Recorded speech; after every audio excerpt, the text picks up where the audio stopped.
Everybody, I need you to relax. Everybody needs to calm down just for 1 second. Now, you know where you're at, and if you don't know where you're at, I'm going to spell it out for you. Now, listen, if you think you're at the interview, if you think you're at the podcast where my wife beats me up for an hour every Thursday morning, no. Those are the ones you guys like. These are the ones I like. These are the ones of substance. These are the ones that matter. These are the ones that are actually interesting, not just spousal abuse over the radio. No. This is an actual interview. This is where we sit down with somebody of prominence, somebody that I look up to. This is something where we sit down and we learn something about somebody you guys already know. And just listen, you're not paying attention to me. When I'm telling you right now to sit down and relax, you're not doing it. Whatever you're doing, stop. I want you to put the cat out, let the dog in, pull the drapes, dim the lights, get your adult beverage, and sit back in your chair. This is one where you're going to want to be around for the whole time, okay? I don't want you getting up and doing the dishes and other things, and no vacuuming while we're doing this. This is important. If it's important to me, it's important to you. Why? Because I told you it was. That's all you need to know. Welcome to the program. This is the professor. This is Nick Harrison. This is my guy. What am I doing up at 4:30 in the morning, Nick? What are we doing here, man? Nobody told you to live out there in the what is that, Mountain Time? I'm on Pacific. I'm on Pacific. No, nobody told you to do that. Come to Central Time. Get some warmth on you. Is that what's going on? Because Nick tells me, he says, I'll do the interview, but your big ass is going to be up at 4:30 in the morning, and we're going to start at 5. I said, I can't do that. And my wife says, you're going to do it. I said, all right. Nick's worth it, so I'm here, baby. I'm here. Listen. She says it, then you got to do it. You got to do it. That's the damn truth. Listen, everybody wants to know the basics, man. I know you've done interviews before. I know you've done podcasts before. But everybody wants to know how you got here. How'd you get to this point? Start back with, where were you born? Where were you raised? What was it like growing up as a kid? Well, I was born in Minden, Louisiana back in 1980. I'm a young genx. I'm baby genx. I'm the last year. You barely made the cut. Half of the last year. Barely made the cut. As the wonderful Slim Sherry says, you were barely Gen X. But you know what? Being barely Gen X is still a lot. Like, you still went through the same experiences. I drank from the water hose. I wasn't allowed to come into the house until the tree lights came on. Yep. I'm still that kid. I was born in Minden, Louisiana. I grew up in North Louisiana. That's where the 318 in my username comes from. Mr. Professor 318. The area code of North Louisiana is 318.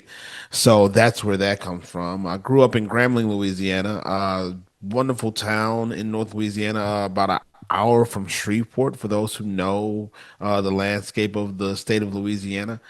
It's a town that the main thing that came from it is a historically black college university called Grambling State University, where the legendary Eddie Robinson coached. He is at one time, and I think still is, the winningest coach in college football history, or at least he's very high on the list. Yeah. So you grew up with a lot of history, a lot of culture, and that is where I came from. I went to school there all throughout my formative years, even went to college there for my undergrad, and that's where I discovered a love of entertaining. That is where I got my degree in theater and speech from Grambling State as an undergrad, and then I got to grad school and went to Louisiana Tech, which was literally 5 minutes up the street in Ruston, Louisiana. Wow. And got my degree in theater and speech, and my master's degree in theater and speech there. Went into education. For a while.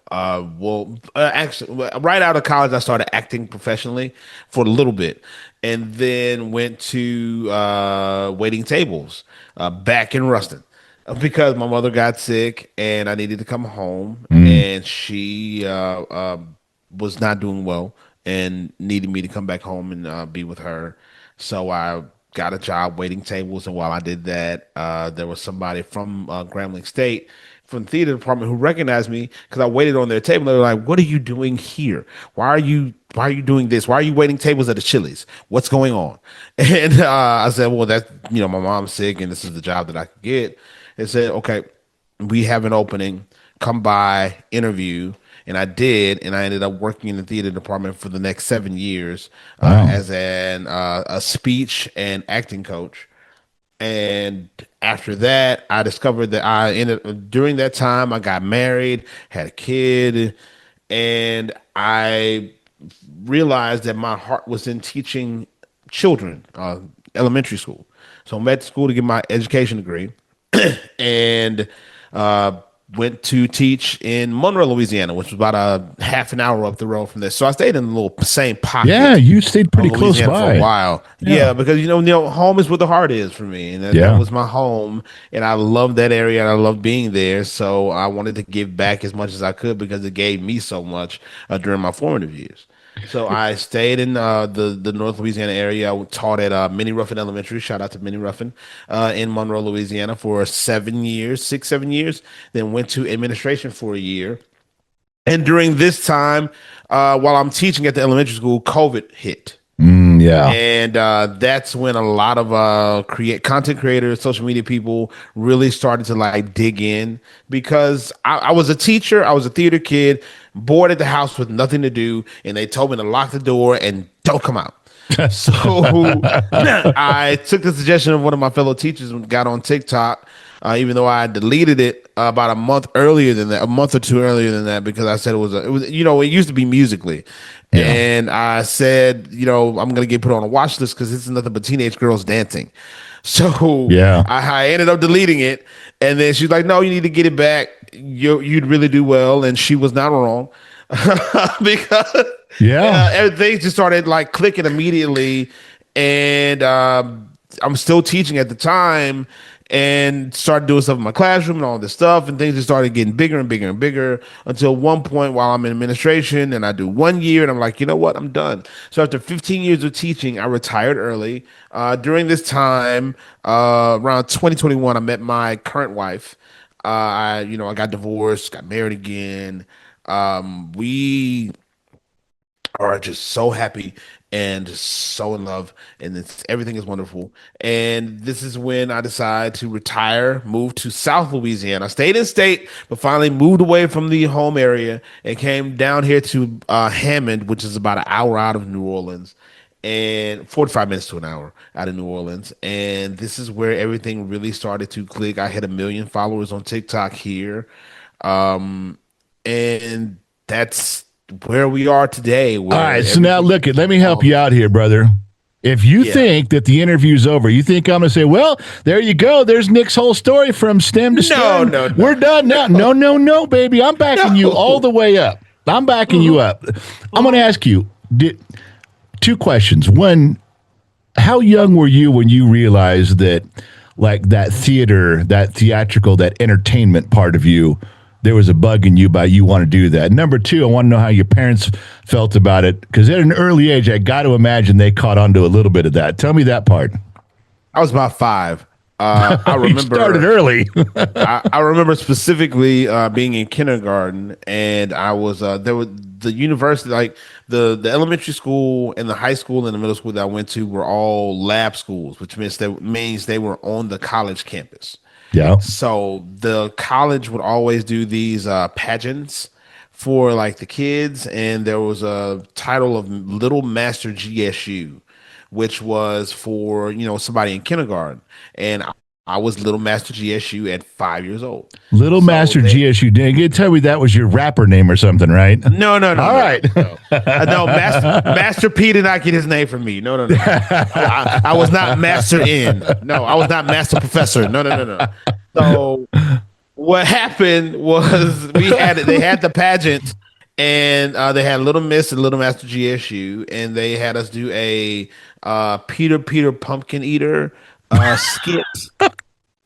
This is real. This is a real thing. Wait, I'm sorry. You just caught me off guard. I'm with you. Go ahead. I don't know. This was like mid 80s, so there was no like video of it. Nobody had the Kodak camera thing. Nobody had pictures. I don't know where the pictures are. Somebody got something, but you were just saying somebody got something. You're not going to tell no idea where it anybody. is. I'm not putting that stuff on the internet. No, I'm gonna tell you, but you'll never. That's find it.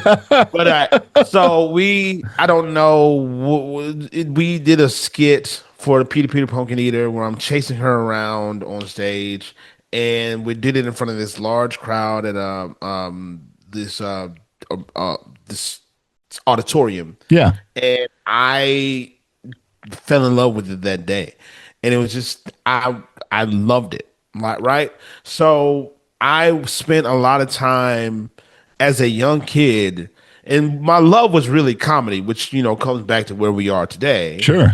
And I loved watching sketch comedy shows like SNL, In Yeah. Living Color, and watching stand-ups. I was obsessed with stand-up comedy. I would like this was this was the era of VCRs, and I would take like my VCR tape and I would put it in, and I would the height of technology at the time was knowing that you could set a timer on the VCR and record it when you're not home or when you're asleep, because of course as a kid you go to bed early, but if I know that a stand-up show is going to come on while I'm in bed, I set the timer. I was an advanced kid. Yeah, you set the timer and record these shows, and I'd get up the next day and I'd watch them like over and over again. So just getting the mannerisms of these, and your Eddie parents, Murphy. your parents couldn't set the timer anyway, so you were okay. You weren't worried about them messing with it. They didn't know nothing about that. My mom didn't know what she was doing. She would ask me to do it. She didn't know. I did that one time with my kid. We did a big show on TikTok, one of the first things we did live, and I said, "All right, if you're watching this in a rerun, make sure you've set your VCR and you can watch it later." And he goes, "What does that mean? What? Set your VCR?"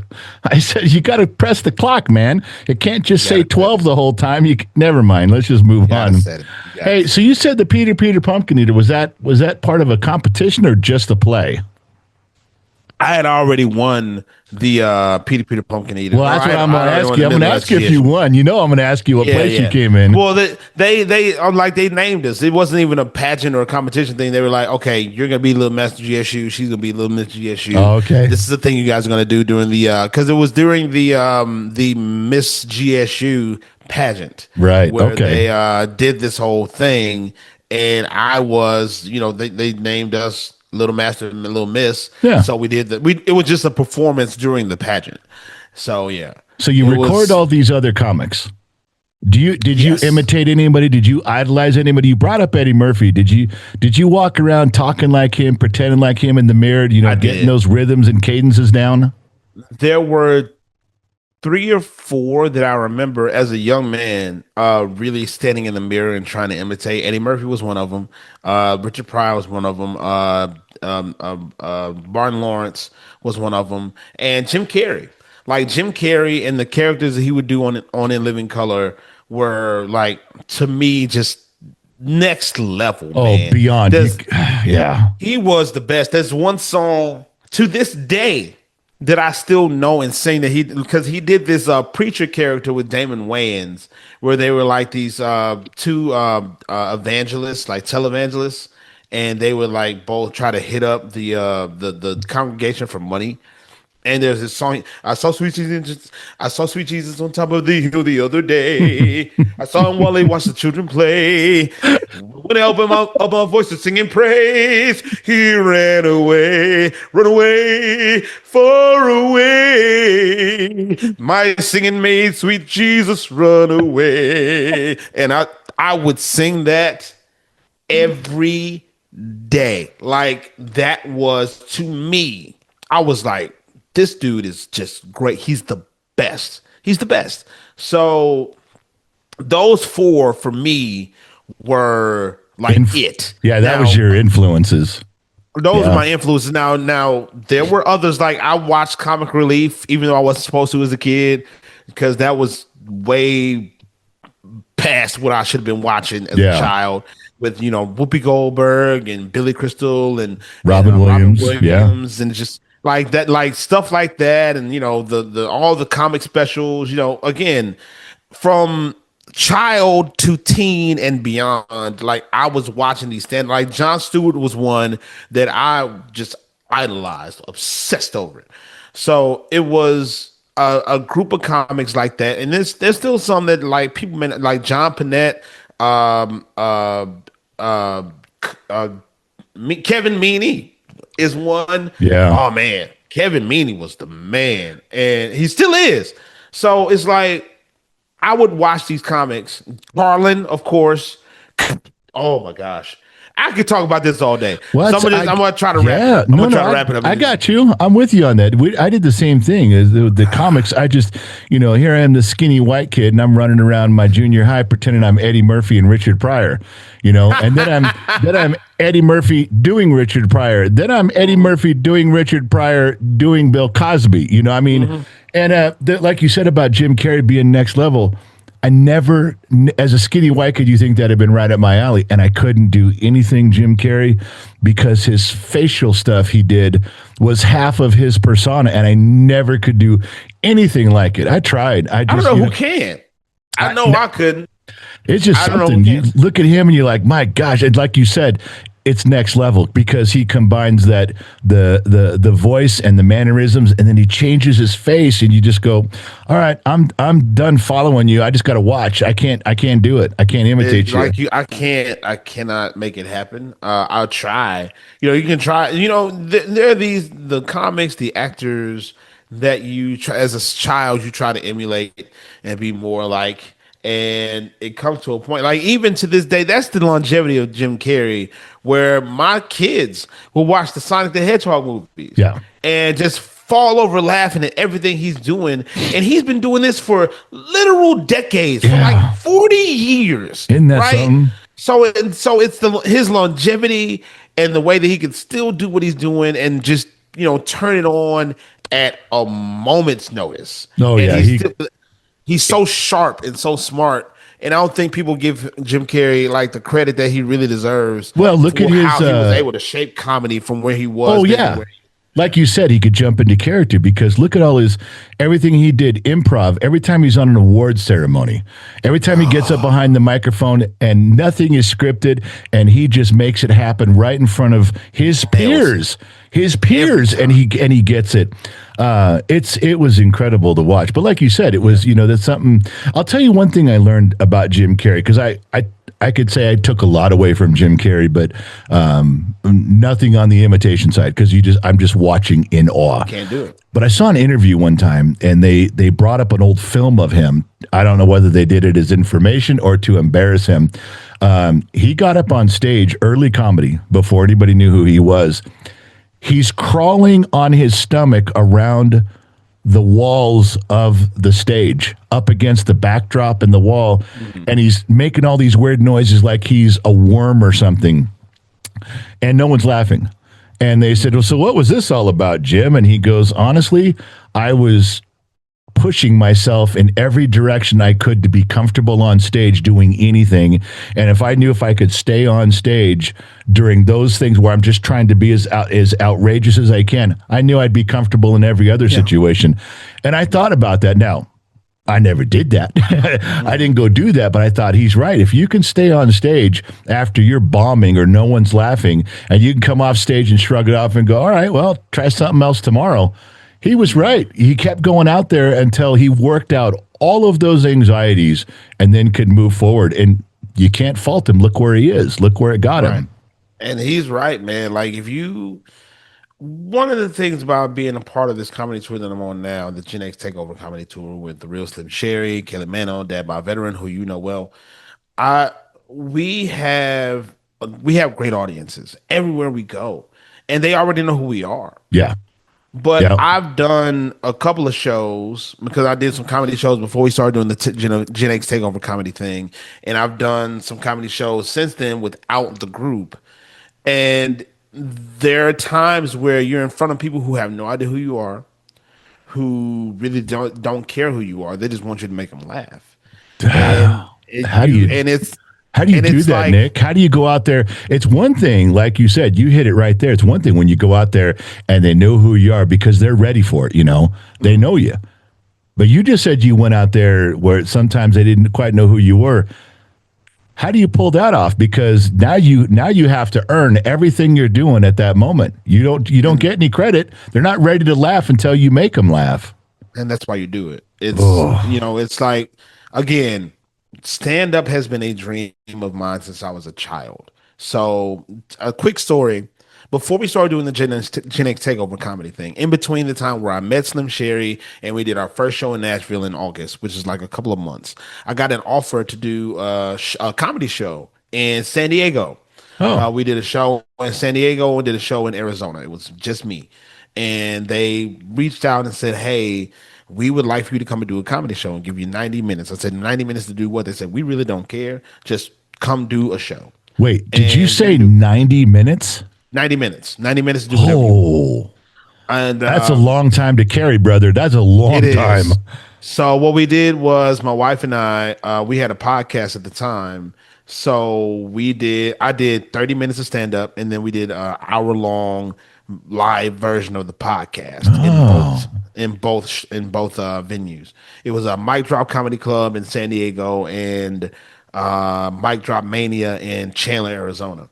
So as we're getting ready to do this, my wife is like, I was like, if I'm gonna do it, I want to do stand up, and she's like, okay, if you want to do stand up, because I know that's a dream that you've had since you were a kid, we're gonna get you some training. So I hooked up with a coach in New Orleans, Chris True, great guy. And True ran me through the rigmarole. He, showed me what I needed to do on stage. Talked about like delivery and cadence and yeah. stage presence, and how to really structure a joke. And I reached out to I have a lot of stand-up comics who I'm have the pleasure of calling friends, that we both are mutuals on social media all over the place. Karen Morgan, Matt Bronger, who I love dearly, and Mike Lawrence. So I reached out to them for like advice and stuff that they can help me with as far as like stand up goes. Yeah. And the main note that I got from everybody was just be yourself, man. Be comfortable, be happy, do your thing. People like tell your jokes and people will enjoy it. And I loved it. Like I love being on stage, but there were times, especially like in San Diego. San Diego, I had like 8 people in the audience for that first show. It was like my first solo show doing stand up, and there were like 8 people there. And there were times where I would tell a joke and you could hear a pin drop. Oh, Nobody laughed, nobody said anything, but I kept going. It did not bother. I pushed through. I kept going. And it was I'll never forget it. I got the whole thing on tape for that one, and because we hired a videographer for that and for the show in Arizona. yeah. And the show in Arizona was better. I was more comfortable because I had gotten the first show out of the way. So I knew what worked, I knew what didn't. And that's one of the things, man. You have to be able to get up there in front of people who have no idea who you are. Now, those shows, again, like they were advertising me. So if you came to that show, you were there for me. But Yeah. there are shows that I've done, being on other people's show, doing open mics where either they didn't know who I was or they really didn't care. They were like, I'm sure you got a bunch of followers. Great. Are you going to make me laugh? And you have to be able to get in front of people who did not pay to see you. Yeah. And that is one of the main things that I try to say, throughout this whole thing with Gen X Takeover is, sometimes you have to get in front of people who did not pay to see you. So you Right. can really like know what works and know what doesn't. And I've had the pleasure and the honor of being able to do that, multiple times outside of this tour. And I think everybody who's on the tour is fantastic. They all do such a great. You came to see the show in Boise, Yeah. and man, they're all just phenomenal. from our host Justin. I'm Jerry, fighting John, so and hard. Andy. I'm not going to compliment you right now. I'm saving that till the end. I'm talking about your comedy tour. But if I start complimenting you guys right now, it'll be another hour, and I'll forget what we were talking about before. I got to do things in order. Damn it! Now, Nick, I understand. I'm the damn host here. I'm the damn host. I'm sorry. You know, this is a literal Gen X takeover right here on your podcast. Literally, it's like you just So jumping sorry. my route like a cornerback, man. It's like, all right, well, I guess you just. What are we talking about next, Nick? Where do you want to go? I don't know. You tell me. You got the sheet. I don't know. Oh, thank you. We had the show back. I have my show back now for a This minute. is your show. You I take appreciate that. It's all Okay. yours. Coming up next, guys. We got no kidding. What do you think it's easy? Some people, the common knowledge in comedy is that it's hard to get up on stage after somebody just killed it because now you got to follow a good act. But I've heard from some people that say, you know what, I'd rather follow a good act because people are already laughing. Usually they're already drinking. And some people say they don't want to follow somebody who bombs because everyone's down and no one's paying attention. You got to pump them back up to get them to even pay attention. Which camp do you fall in? Which would you say? Would you rather follow someone who nailed it or follow someone who bombed if you had to get up on stage? I'm gonna deviate from the question and say it shouldn't matter. You should kill no matter who's in front of you. If they bomb, if they do well. Like I've seen comics get up after somebody bombed and do 5 minutes riffing on the guy who just bombed and kill and absolutely kill. Wow. And it's all in good fun. It's all in love because if you're on the show together, then you already know each other and you know y'all are cool. Yeah. So most times. So you can riff on that and say, you know, make fun of some of the jokes that they told that didn't do well, then go into your stuff and really get the crowd back on your side. Yeah. You can follow somebody who just killed and like ride that wave, you know? So it shouldn't matter one way or the other. You should be, because that's the thing. Like with this tour, everybody does a great job. So it doesn't matter where you are on the lineup because we rotate every show. Shouldn't matter where you are on the lineup. Somebody's going to do well, and then you have to follow them. So it's a matter of just being confident in what you can do and who you are, and going out there and doing your thing. Now, I talk about like if I'm closing on our tour, for example, I will say something about everybody else who came before me. I'll start I'll start my set for like 3 to 5 minutes. I'll say something about Justin, John, Kelly, Sherry. I'll even say something about our musician JoJo every time. Because, you know, you want to summarize, wrap it up in a tight little bow. And, you know, if you can play on something that they said, like I make fun of John because John always goes first because he wants to. Like that's the thing. So I make fun of John like almost every night. And he's a part of my set where I'm like, there's a joke that I tell where I'm talking about how we're all just big kids. But we can't get on the swing anymore like we used to. Like if you jump off of the swing, you'll end up walking like John. Like one little John across the and like people love it. They think it's great because they're like, oh yeah, he does walk like that. You know, because John's got a new hip. So it's all about being confident in your stuff and not worrying about who's performing. But people can tell when they watch your show. I'm speaking from experience watching your show. Be careful, you don't want to compliment us already. No, I'm trying not to, but it's coming out. I can't help it. You guys are tight. It comes across that you guys are actual. You're not just work companions. You guys are tight. You guys are close. That's what comes across. You guys know each other, you know, and you feel the same way about each other. That's how it comes across. It's not like that there's just a list of comedians coming up on stage. Here's comedians 1 through 4 or 1 through 5. No, this feels like you guys are really hanging out all the way up until the show and then after the show. That's how it comes across to us. I'm glad that it comes across to you like that because we actually hate each other. Like we cannot stand. Well, it's a lie. It's a lie. You make it work, baby. Okay, so here's the deal. Like I don't know if you've ever heard like the story of how everything came together with it. A little bit from John, he was telling me about, in the beginning on how Sherry kind of had the idea and started making phone calls. Yeah, so in 2024, Sherry and I were both in Vegas for an award show.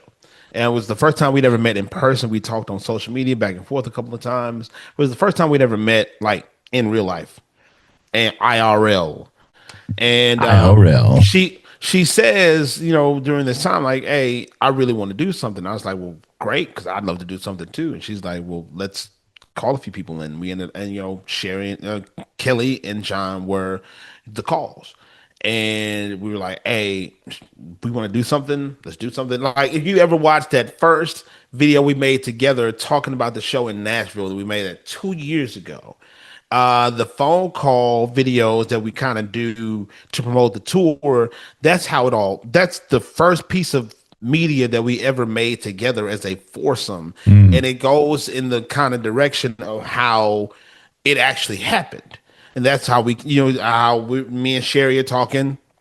Then Kelly and John come in too, and then we all get together because the idea was originally going to Nashville as renting an Airbnb, eating junk food in our pajamas and making content. Right. And then a couple of our wives were like, "You're idiots." You have to, because we were just gonna go and be like, hey, we're going to this place, let's drop a pin, y'all come and hang out with us. They're like, no, like there's so many people that want to come and see you, like do something, do a thing. And like I said, in between the time where Sherry and I met and we did the first show in Nashville, I did the comedy thing, so the suggestion came about, why don't we do a comedy show? And all the other three were like, we're not comedians.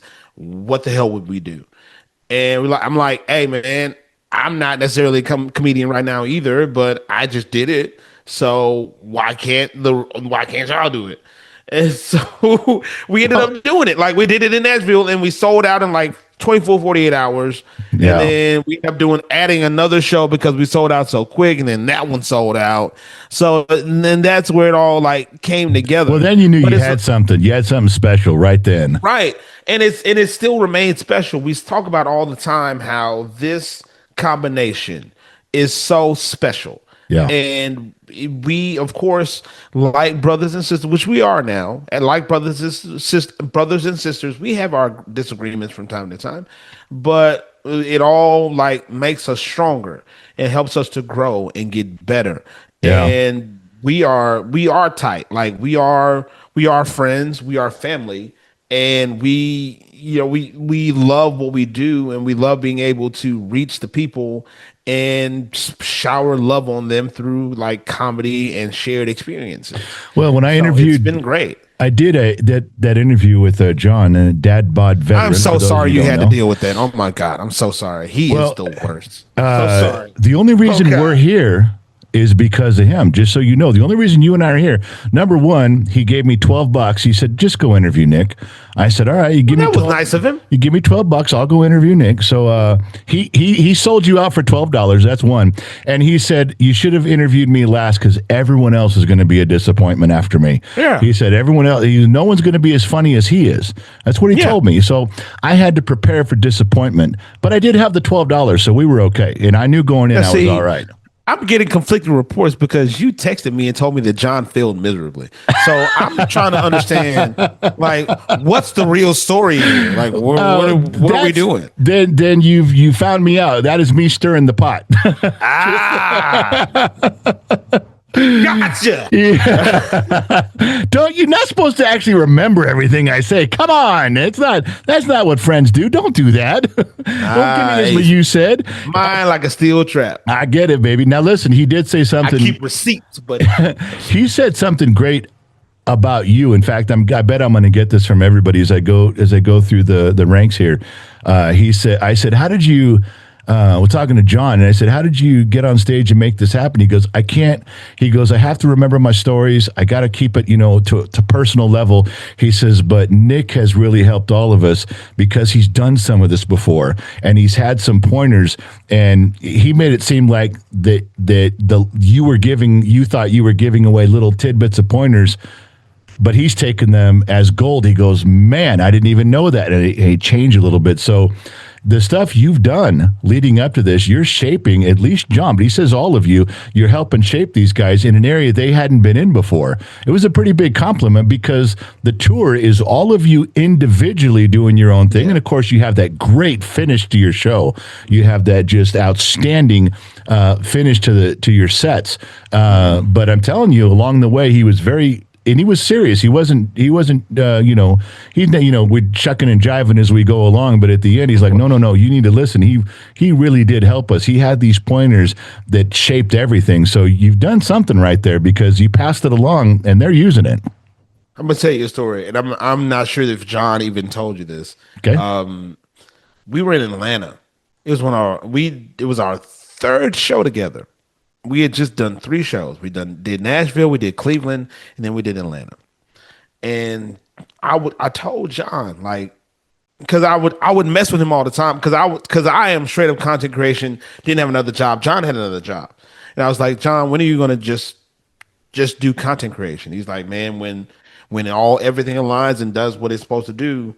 And with the stand up, it was a thing of John is a confident guy, but he knows himself. And that's one thing I'll say about John. John knows himself. He's very sure of himself, and he knows who he is. And sometimes when you go out of your comfort zone, there is some discomfort. Of course, you go outside your comfort zone, Yeah. There'll be discomfort.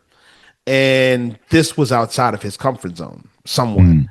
But he is, one thing I'll say about John is he has worked at it so much, and he has taken so much pride in working at it and going for it and pushing his limits and pushing his limitations and wanting to get better every single time. Yeah. And he bought the clock so he can have it at the house, so he can time himself and make sure that he's doing what he's supposed to be doing set wise. And he's gotten so much better and so much sharper. Like, if you want to talk about somebody who is your most improved player out of everybody on the Gen X Takeover tour, I would say John Wellington is it, because he has really stepped up his game. It doesn't come across that way with the writing. Yeah. It doesn't. It does. No, I don't mean that. I don't mean that in a bad. Hold on. Hold on. You're taking me out of context. I mean that he. Hold on. I get it. Not what I meant. What you're saying. I meant that it doesn't look like he's the most improved because he's so polished. What you see, I wouldn't have ever guessed that he came a long way. It looks like he's just where I saw him in Idaho. It looks like he's been there. I'm gonna tell you, we've all come a long way. Yeah, like I say that about John, not to say that he's gotten that nobody else has improved or gotten better. We've all, reps is what really gets you in anything. Yeah. You do it more, you do it enough times, you finally start to get a rhythm. Yeah. There was a time at the beginning where, we would get great crowds and people to come see us, but we still had to get our rhythm down. Right. And we kind of struggled with that at times. And then, we did the Nashville show, we did Cleveland, we did Atlanta, we did New Orleans, then we did Vegas. Then after Vegas, we did St. Louis. And St. Louis was our biggest show at that point to date. Over 2,000 sold out, the factory in St. Louis. Phenomenal show. But that was where it really started to click and come together for all of us, where we had this light bulb moment and realization, like, wow. Because at that point, it wasn't necessarily a tour, but it became a tour that weekend. And that was what really started to cement it for us. Like, we could really do something with this. Yeah. And we had already started planning the cruise before then. And then we ended up doing more shows over the summer and in the fall. Yeah. And then we did the cruise in November. And that was like, okay, let's go. You see, that makes sense, because you telling that story and me watching just from afar what you guys are doing, it just seems like the more you guys became a family, the more this became a tour, not a show. You went from a show of friends to a tour that's family. It sounds like it just grew in that order. It shows when you guys are there, when we're watching, it shows. Now, before we get off topic here, you Yeah, realize okay. that before this airs for anybody, John's going to call me. He's going to say, "How did it go?" I say, "Well, Nick, Nick told me that you've come a long way, that he wasn't sure if you were going to make it, but you had to work really hard to get where you are. And John, you're only doing a 5 out of 10 on stage right now. So if you had to work this hard to get to 5 out of 10, I think Nick and I are in agreement. You better think, you either step up your game or think about another career, buddy." Of course, he won't know that that's not what we said at all. Of course. Until this come out. You're going to get a phone call and go, "What'd you say?" I know. I'm gonna tell him that he was being generous. I actually said 3. But honestly, I am so proud of John, of Sherry, and of Kelly because they have all worked their tails off to get better and ask questions. And it's at the beginning, it was asking me questions, Right. because that was before we had Ruben and Justin. Now, Yeah. Ruben is our tour manager. Justin is our host. Justin is a very experienced comedian. He's on America's Got Talent. He's been in movies. He's done his thing all over the country, really all over the world. And to have that wealth of knowledge with us on tour with us, where they will watch and they will say, "Okay, well, this was great, but this probably needs work. Why don't you work on this? Why don't you give me a call and we could talk about this part of it?" And to have those, because Ruben has worked with the biggest of the big and still continues to this day. And the fact that he saw what we were doing at one point, because we didn't meet them until the Atlanta show. The fact that he saw what we were doing and was like, you guys are breaking the rules. Like, this is so outside of the norm. Oh, nobody's doing what you're doing. Nobody's doing what you're doing. And I want to, this is something I want to be on the ground floor of. And I want to help you guys to get to that next level. And for them to see what we were doing and recognize what it was and say, "I love this. What if you did this? Let me help you out," has meant the world. Like, being able to just call Ruben anytime and him be like, "Yeah, let's talk about it." And we sit and talk for like hours about comedy. Like, cause that's the thing. Ruben and I have connected, and I know he's connected with everybody on the tour. Everybody has found a special place with Ruben and with Justin. But me coming from the background that I came from, wanting to be a comedian from an early age and being a student of the game, to be able to connect with him on that level and him be like, "Well, about, this guy, this guy, this guy." And I'm like, "Yeah, I love this guy, but what about this guy, this guy, this guy?" And he's like, "Yeah, they're great too. And they're awesome." And for him to recognize what I'm doing and to say, "I want to see this for you because I know it's something that you want."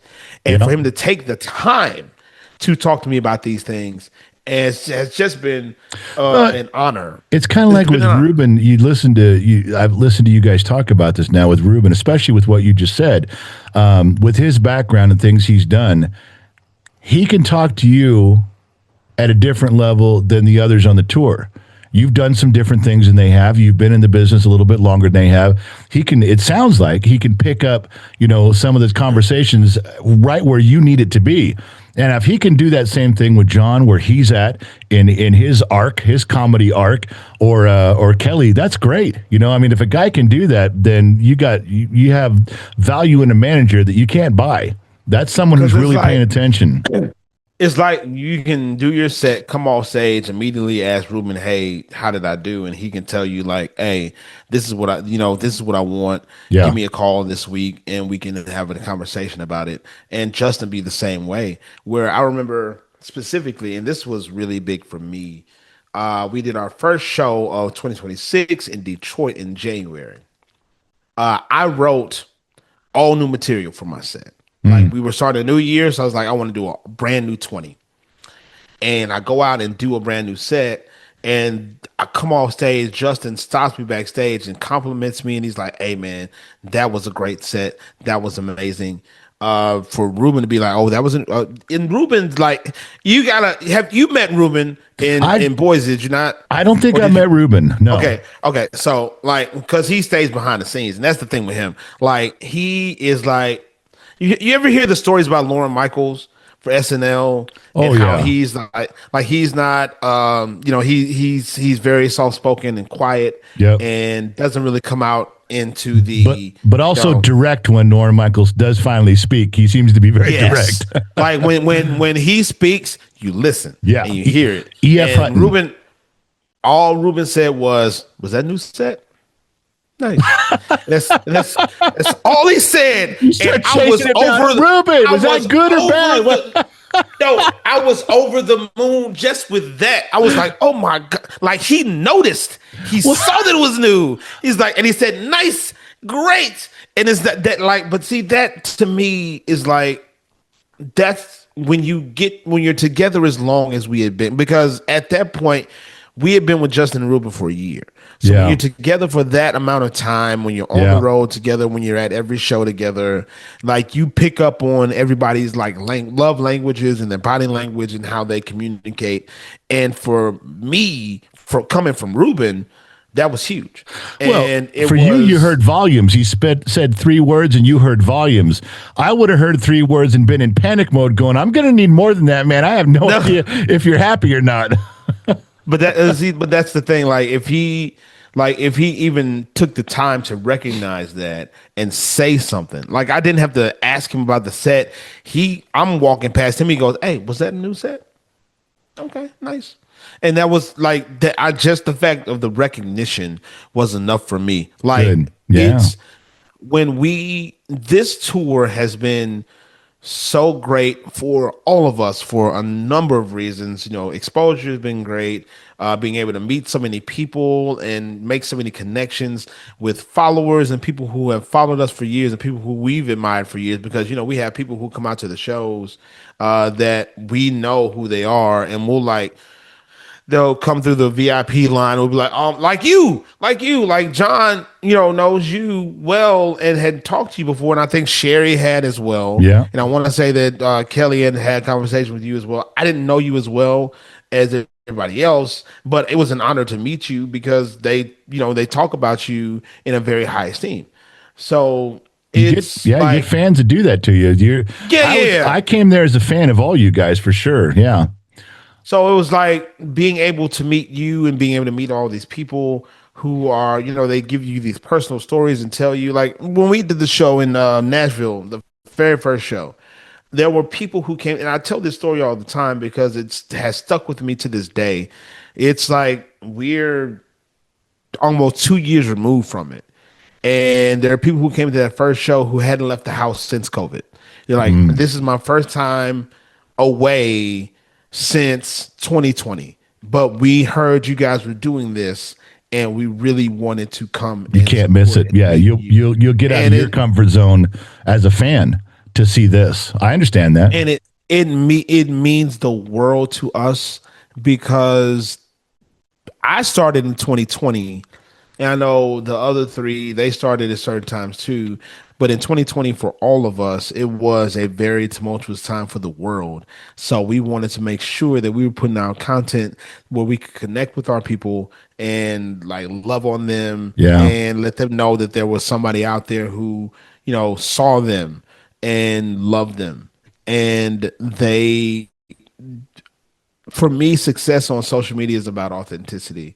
It's not about turning on a camera and trying to put on a show for people. It's about being who you are, right? And making those connections with people, and to have been able to make those connections over this time period now, 6 years. Well, and people, has been amazing. When you get fans that meet you guys, that's really the icing on the cake for you guys, because you've put out all the content. You've had people with the views. You've had people with the comments in your comment section for years and hundreds of videos.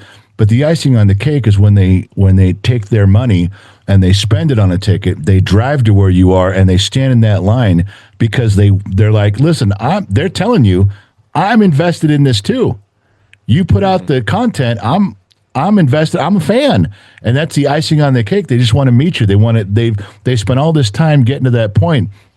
I could see it in all their eyes. Everybody that was in the VIP line in the show I was at, they couldn't have been more thrilled to be there and finally meet someone, that they'd been following. And they feel like they know you, because they watch everything you're doing and they understand all this. Like, I didn't know until I'd like to say I didn't know until you brought it up on stage or during your set. But I heard people talking in the VIP line before you got there that you had had a stroke. Mm-hmm. How did they know? Yeah. Because they're following your life. They're invested, and they really cared. It was really something to see. The only problem with the VIP line that Sherry gave me the look. She gave me the mom look, like I did something wrong.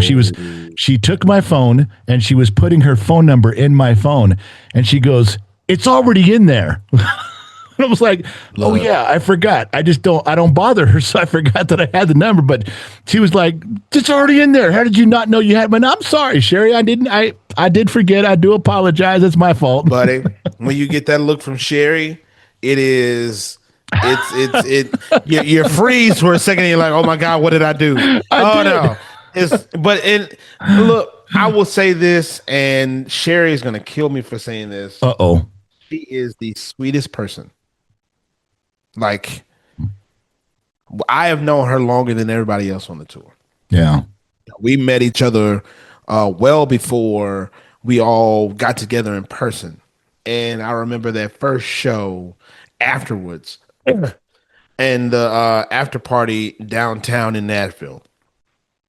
We get back to the Airbnb, and Sherry and I are both dead tired, sitting on the couch, looking at each other like, what the hell, man? Like, what is this? What have we gotten ourselves into? And I will never forget that moment and the moment that we met in Vegas, because it's really the genesis of something that has been a very, very special. Well, let me back you up then. Let's say if it's the genesis of that, let's back up. Let's go back to the beginning of your social media. You gotta fill me in. There's a little bit of a gap. There's a little bit of a bridge that I need to cross here that I don't understand. So you need to explain this to me. I need you to explain it to me like I'm a 5-year-old. Okay. Okay. What's with the wrestling stuff? You gotta give me. You gotta. What? So, from the time that I was in diapers, I've watched professional wrestling. Okay. It has been one of my favorite things ever. And at the beginning, it was a huge part of my content because I discovered the wrestling community on TikTok. I even before I was on TikTok, I was on Facebook in these communities called eFeds, electronic federations. Okay. Where I would in wrestling, when a wrestler talks in the microphone about other wrestlers and talks to the fans, it's called cutting a promo. And I was always good at cutting promos. I've worked in professional wrestling for a long time in independent wrestling organizations as either a manager, a commissioner, or what have you, ring announcer, these types of things where I talk. No pictures of you running down a runway with the big old cape and a mask on? None of that? No, none of that. But there are like videos of me getting like pushed through like rows of fans and being slammed in the ring and all these things, because that's part of what I used to do. And I didn't wrestle, but I was the mouthpiece. All right. And I would get manhandled from time to time. So it's something that I've loved since I was a child. So I got on TikTok. Well, before even TikTok, I was in eFeds and I would like cut promos, but these were like private groups. It wasn't shared out in public. And then I get to TikTok and I find these eFeds, the TikTok Federation or whatever it was called at the time. And I start cutting promos like publicly in front of like a bunch of people. And I would do entrances in my bedroom or in my living room. And record them and put them on because like the wrestling community was a large part of what I did. And it really started where I was like doing entrances into my classroom as There we go. Here we go. I knew it was coming. I knew you had to be an entrance somewhere. Right. Like I would enter into my classroom. There was one video that blew up where I would came into my classroom to administer a test, but I came in doing the Undertaker's entrance. And like it wasn't even my ideas, it was the kids' idea because the kids had seen the stuff that I was doing on social media and they were like, "Can you do that with us?" Because this was one of the first times after the pandemic where I had a full classroom of students because the kids were doing most of the kids were doing virtual learning, and I was the virtual teacher, so I never had anybody in my classroom. Right. But when we did testing towards the end of the year in 2021, I had a full classroom of students. So I did an entrance. They decided that I would do the Undertaker. Somebody was manning the light switch in the back, so they could like turn lights out in the middle of the entrance, or the whole thing, and it blew up. And that was when I first got noticed by WWE. And I'll never forget that because I was in Dallas for a funeral, funny enough. The Undertaker. Yeah. I'm in Dallas and I see that they had responded to the video and they friended me. They followed me on TikTok and we became friends. And not that long after that, I got a direct message from them on TikTok saying, "Hey, we love your stuff. We have this show called The Bump. We would love for you to be a guest." And I got the news while I was in the middle of testing. I had a paraprofessional in my classroom at the time, and I asked him to watch my class. And I walked out of class, went to the closest breezeway to my classroom, like sat in a corner and sobbed for like 5 minutes. Really? Because this was for me validation, confirmation, Yeah, I and get the that. fulfillment of a dream. Because again, this wrestling was a huge and still is a huge part of my life. Yeah. And I was like, this is a dream come true to be on WWE programming, to talk about my love of wrestling and all the What, things that I do. So what was the bump? What was that? I don't know what that so show that was. the bump is at the time was an internet exclusive like talk show that they would do in the morning, Oh, where or the afternoon or whenever it was at the time, where they had like a couple of panelists that would come on that would be there, and they would bring on guests, either wrestlers that were with the company or people who were wrestling adjacent. And they asked me to come on to do an interview. And I went and they wanted me to like do an interview and maybe do a couple of entrances live.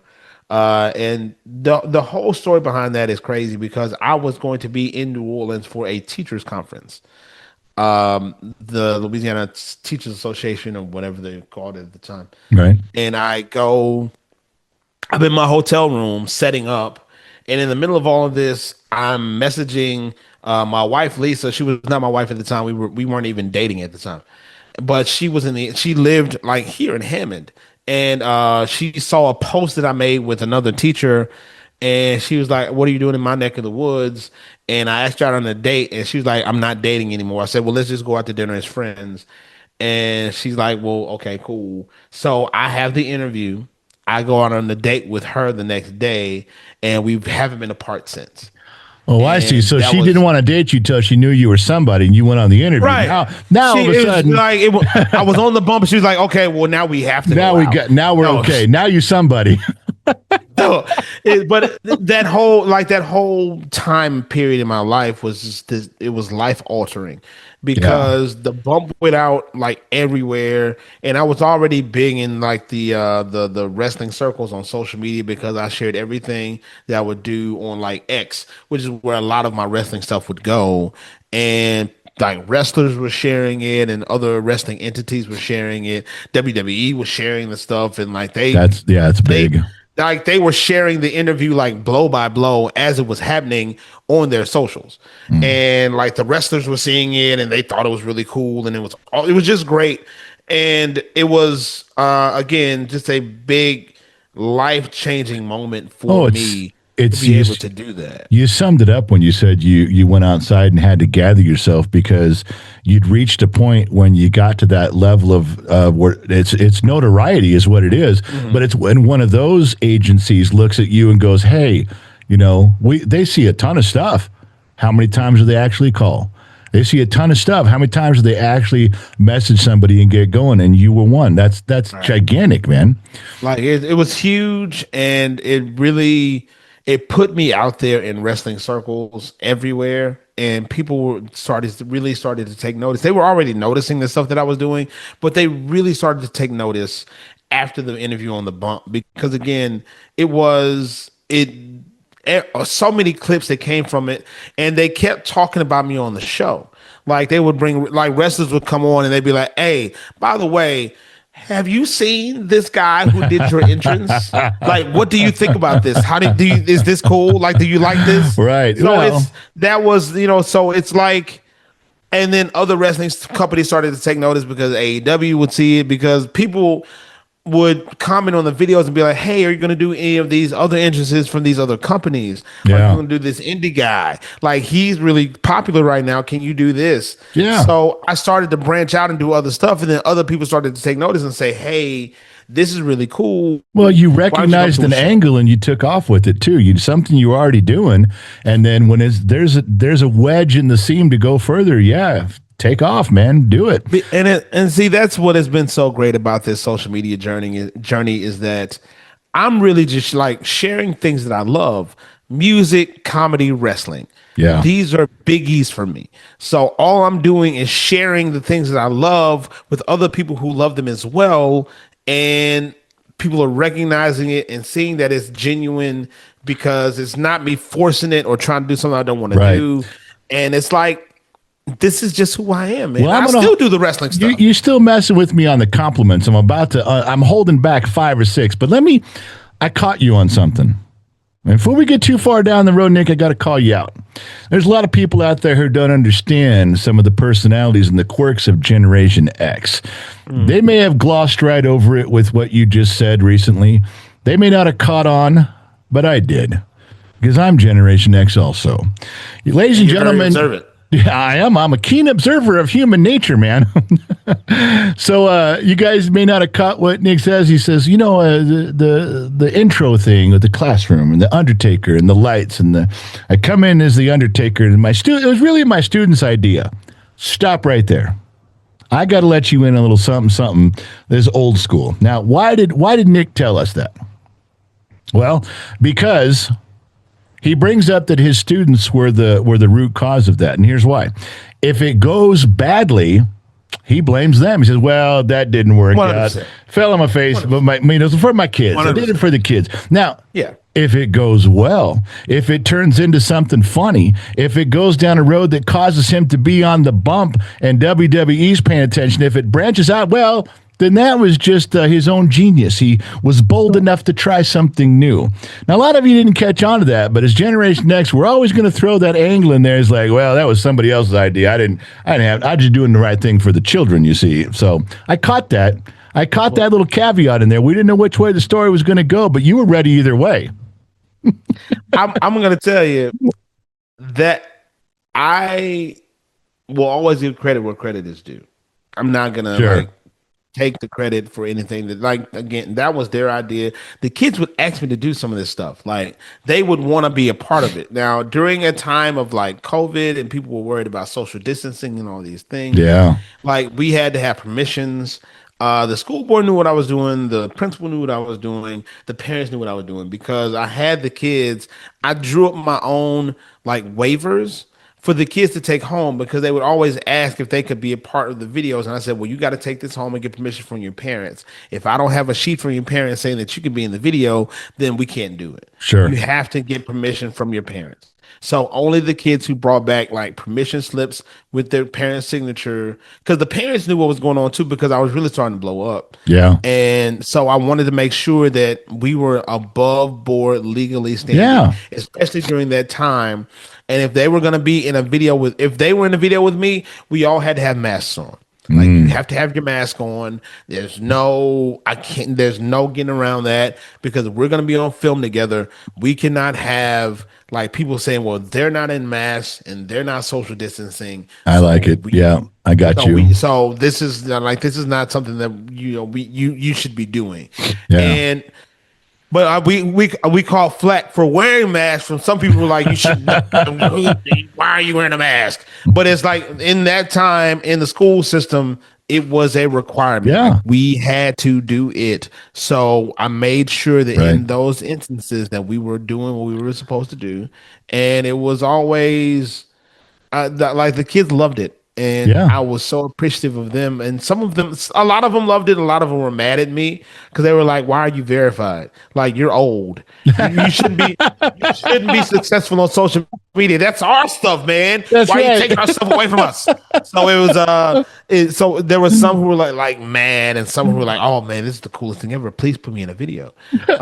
So it was a very special time. So my son always says, old people need to be on Facebook because you don't need to be anywhere else. Just get on old people. Why are you on TikTok? That's right. Why are you TikTok famous? You old. Well, let's back up. Let's go. Let's just stay in that area. What was your first, what they call viral video? You know, what was the first one that blew up that you were genuinely surprised at the response you were getting? What was it?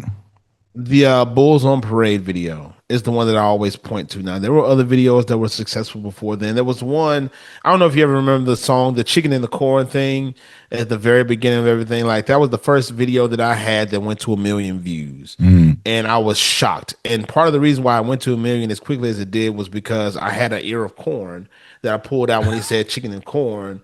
I was in my car and people thought that was just the most hilarious thing ever. Like, where'd the corn come from? But like I pulled it out of my butt, like, yeah, but what they don't know is you always go walk around with the ear of corn. You just in case. I keep an ear of corn on me just in case. You never know when you're gonna need the corn. Never know. Never know. But I did a video where I'm sitting in my car and I'm headbanging the Bulls on Parade. And there's a break where they're brown down, and I stopped in the middle of it, got a towel myself off, got a drink of water, and then he said, "Come with it now," and I start headbanging again, and that one just went absolutely nuclear in no time flat, and I had on a Bills shirt because I'm a big fan of the Buffalo Bills. And the Bills commented, the NFL commented on that video. So many different people, and part of the reason why I blew up the way that it did was because there were so many duets and so many like people who would like share it. Yeah. So we had like Richard Jefferson was one of the first big ones that duetted the video. You know, the former NBA player. He's on ESPN. But a lot of people telling me it looks like Tom Morello. So he put on a hat and did the whole Tom Morello thing and then started headbanging and doing it with it. And Steve Lacy, who's a huge musician, duetted it. And one of the cool parts about it was that, you know, as a person of color, I would get comments all the time like, do you really listen to this music? Are you just doing this for clout? But you had so many other people of color who would duet the video and felt like they finally had somebody that they could look at on social media and say, yeah, there's somebody else who loves the same music that I do and has the same skin color that I do. And this, I take pride in being a black man on social media that, you know, tries to, that it loves all music. You know, I've done stuff with country music before. I've done stuff with rock music. I've done, of course, R&B, rap, all this stuff. And it's, you know, because that's part of the whole We Rock Together thing with the merch that we do. And because it's like, music should not have a color barrier. No, it just shouldn't. Well, your whole thing people try to make it have it. Yeah, when you say we rock together, that should be all that needs to be said. It brings people together. It's just music, man. We're all having a good time. Right. That's it. That's all it is. Yeah. So it's that video really, took off, and they were sharing it all over like X, and the bill like Bills players were sharing it. The Bills shared it on X2, which was huge for me because that's my team. And then it led to me being on some of the Bills programming. They have a show called one. It's on one Bills. Some I gotta go look and see what it. But it was because, and that's another one of the things where I'm on like their programming, talking to their people about my love of the team and the organization, which led to so many friendships and so many connections with the Bills organization. I'm actually going to The be in Bills. Buffalo, the Buffalo Bills. Bills. They ever win a Super Bowl? I'm trying to think. Let's see. Buffalo Okay, thank you for Bills. your time. I'm just We've not had a lot sure. of fun here. I appreciate you having me on. I I'm know gonna you go. guys. I know you Yeah. guys went 4 times in a row. How'd that work out? I can't. I'm having. I just don't remember you raising the trophy. I just can't. I can't think. This is funny. Like this is hilarious right now. No, they haven't won it. They haven't won one. Oh, sorry. Yeah. Now, you guys are welcome to go to the Super Bowl every year if you want to. You just got to buy some tickets. You can hang out with everybody. There's seats available. The Bills want to go. I'm just saying. I'm just throwing it out What's there. I know what's coming next. You know what Bill stands for, boy. I love losing Super Bowls. Woo. Like yeah. Thanks, buddy. I've heard them all. You ain't doing nothing over here. I've heard them all. Well, it But wasn't an easy target. I'm sorry. it's there's still a great love for the team, and I've had it since I was a kid. I've been a fan of the Bills since I was 9. So Well, look at there's nothing's gonna waver. there's nothing wrong with team loyalty. Look at there's kids that grew up loving the Jets or the Browns, and they've had troubles and struggles, and they still faithful. I mean, you're allowed to love your team no matter what. You really are. It doesn't Right, matter. and that it shows like fortitude, and Yeah. how strong you really are to be able to go through this heartbreak year after year after year. Well, But it's we talked about that first video, the big first one. What are you known for now? When people like, if this week 10 people stopped you in a grocery store and they say they recognize you, they love what you do, what's the video they bring up now? Is it still that one from way back then, or is it something else? well, there's a couple that they'll bring up from time. Like you mentioned stop me in the grocery store. I've done a lot of videos in the grocery store that people really love, so Yeah. they'll mention those. There's the Bulls on Parade video. There's the Corn ABCs, which is why I ended up getting verified. That was the one that I did during 2021, when I was in the classroom. I was a virtual teacher. I was in the classroom by myself, and I'm just singing "Coming Undone," but I start singing the ABCs along with it, and then it becomes I record it. It becomes a song. Do the video to it. Jonathan Davis, the lead singer of Korn, shares it to his story, and it becomes news worldwide. Yeah. Where Jonathan Davis shares teachers, Corn ABCs, and like publications, Loudwire, Consequence of Sound. Brazil picked it up, which was huge because Corn is big in Brazil. And the next thing you know, I have all these articles that are being shared about Jonathan Davis sharing Wow. my video, and how people are just enamored by that and love the thing. So that second comedy show I told you about in Arizona, we stopped mid show because somebody in the crowd was like, "I cannot even sing the ABCs now without singing the Corn version that you did." Like people telling me I taught my child the ABCs to your song, and Yeah. it's that kind of thing. Just it's really it puts everything into perspective, man. Like the kind of impact and influence that we have Yeah. on the lives of others. It really puts everything into a like puts it in a lens and magnifies it for you. Well, and you and I joke about that kind of stuff about, how funny it is that, the things that go viral and especially what you just said, to go back to the WWE post, or you go with the Bills, or you go with Corn. I want you to know something. And I know you already know this, but you'd never say it. So I'm going to say it for you because it's important, is that is great to have those people at that level of popularity around the world take notice of you and duet or share or mention, I got you. But you got to remember one thing: none of that would happen if what you did wasn't valuable, wasn't funny, wasn't interesting. They could have picked anybody to talk to. They could have picked anybody to direct message. They could have picked anybody, and on all the stuff they're scrolling through, all these people. I don't ever want you to sell yourself short ever on that your content wasn't so good that these people picked it up. They shared it, and it may have gotten bigger because they shared it, but they shared something that was quality, Nick. If you hadn't done it, you wouldn't be there. You wouldn't be where you are. You earned that spot. You are with them. They may have been the ones who messaged you and did something more with it at their level, but it was because of what you did. And your stuff is great. Don't want you to forget that. That's just from me saying it out loud as a fan. Well, Mark, I appreciate that. It's humbling, really, because these are people that I admire, and for them to reach out the way that they and it still happens to this day, and it's so I don't like I so we just did the Creed cruise, the summer of '99, and God bless those guys. This Creed cruise.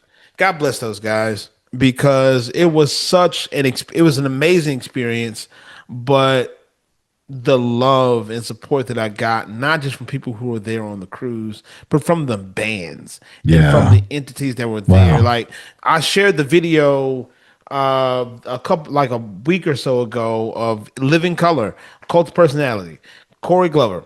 Middle of the song, like they're singing their biggest song, they're singing their closer to the show. He's in the middle of the first verse and mid song sees me standing in the front, reaches out, shakes my hand, and goes, "I follow you on Instagram," and continues on with the song. It's like stuff like Wow. that Yeah. is Oh, absolutely like you we can't did measure that. You cannot measure that. God, a deal with God I want to say it oh God Jesus, it's too early in the morning. I need more coffee. let me please remind you, you picked this time. No, I did, and it'll come to me. It'll come to me. All right. Anyway, it's I didn't. You get these moments in public where people are heaping praise on you or these shine down, shine down, shine down. So shine down, we did a deal with Shine Down in New Orleans. That we were helping promote their show at the Smoothie King Center.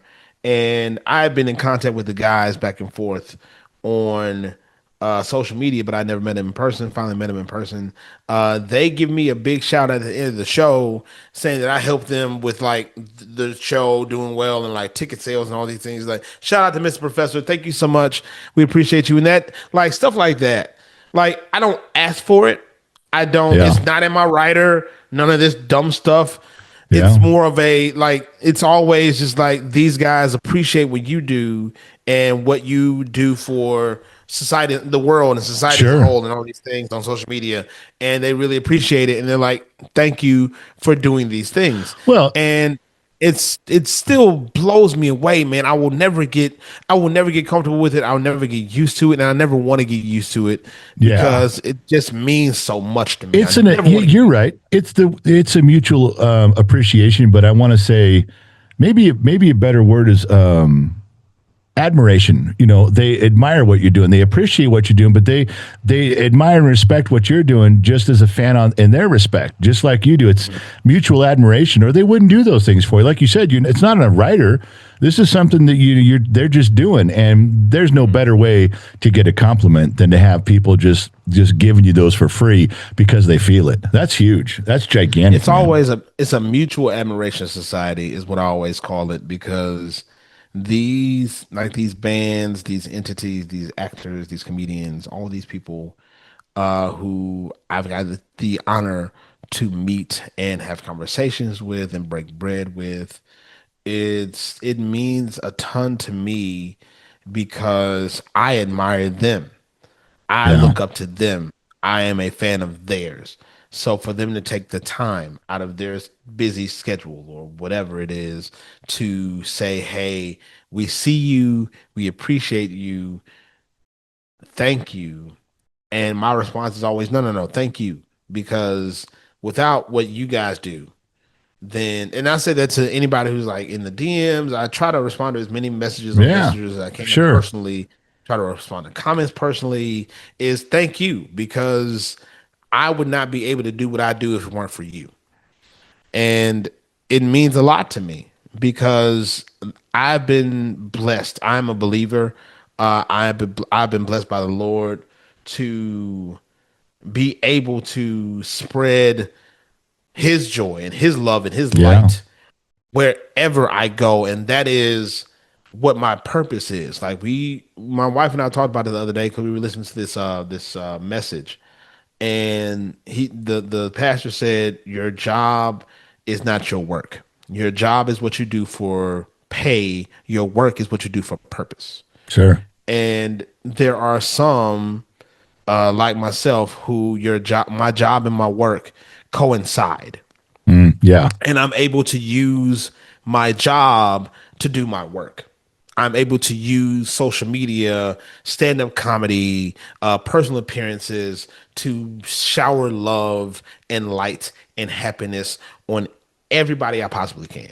And Yep. that is why I do what I do. It's not for money, it is not for notoriety, it is not for exposure. It is because the Lord has blessed me with the opportunity to make other people smile in a dark, dark, dark world. And sometimes And you I'm just so admire, thankful for that. yeah, and sometimes you admire someone so much that you're willing to get up at 4:30 in the morning to have an interview with them from across the country.